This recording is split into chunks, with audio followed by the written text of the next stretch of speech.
The philosopher and educational reform advocate John Dewey said that education is not preparation for life. Education is life itself. According to the National Center for Education Statistics, in the United States, our educational system has suffered decline since 2014 across all performance levels.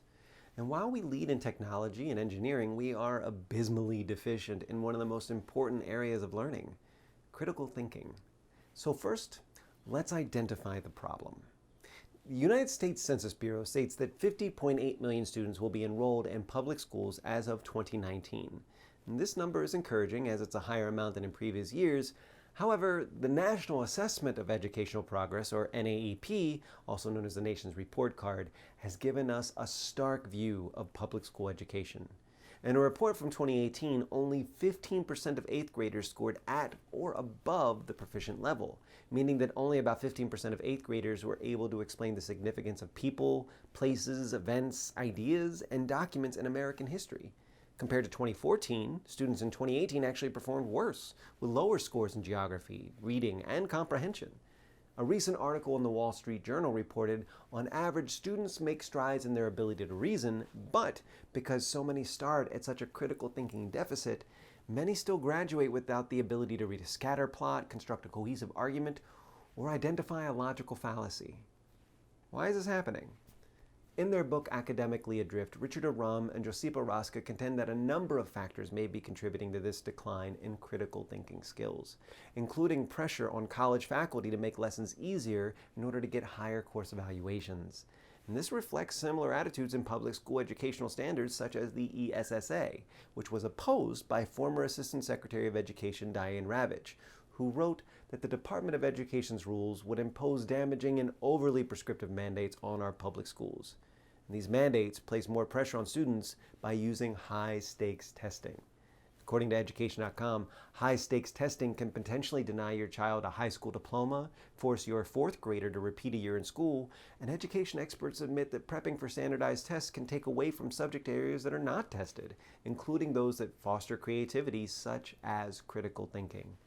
This all leads to a decline in mental cognition in our young minds that could result in a failure to understand and question their world.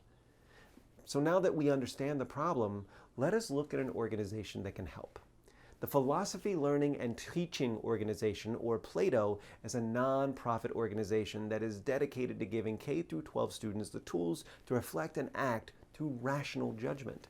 The mission of PLATO is to enhance young people's educational experiences by introducing them to the benefits and rigors of philosophy before they graduate from high school. This idea of philosophical education earlier on in life bolsters the ability to think critically about the world. Next, let's look at the benefits of PLATO organization and the dangers of not adopting the solution. So studies show that with philosophy taught in earlier educational settings, students go on to increase their test scores universally by as much as 17.6% across all majors. According to the American Bar Association, solid grades in courses such as logic, philosophy, and abstract mathematics are generally considered a plus.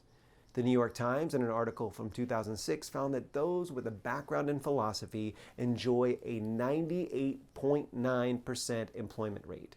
Most of that in the world of law and computer science. Why would it be problematic if we didn't support this organization? The obvious answer is a lack of fundamental understanding about how to problem solve effectively. And while this may not seem immediately important, think of how many times you've been asked to state your values on a resume and been stumped, or if you've ever been asked how you would describe your strengths and weaknesses.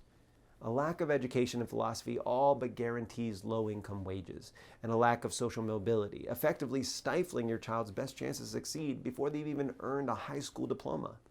Whitney Houston was onto something when she sang, "I believe that children are our future. Without critical thinking and philosophy, we will have a bleaker prospective future for our children." So what can we do to help? Well, every donation to PLATO enhances classroom philosophy programs. PLATO helps create new resources and builds a national network of philosophy educators.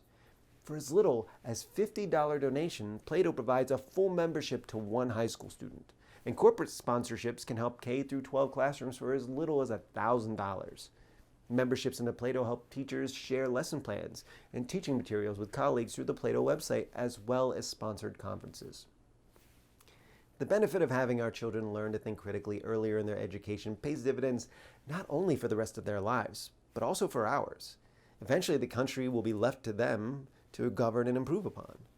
Deeper comprehension of modern problems allow for more modern and empathetic solutions that can lead us out of issues like pandemics, income inequality, racial injustice, and it also boosts our ability to lead technologically and economically. Philip of Macedon, who was the father of Alexander the Great, who went on to conquer most of the known world, went out of his way to give his son the tutelage of Aristotle, perhaps one of the greatest philosophers in history.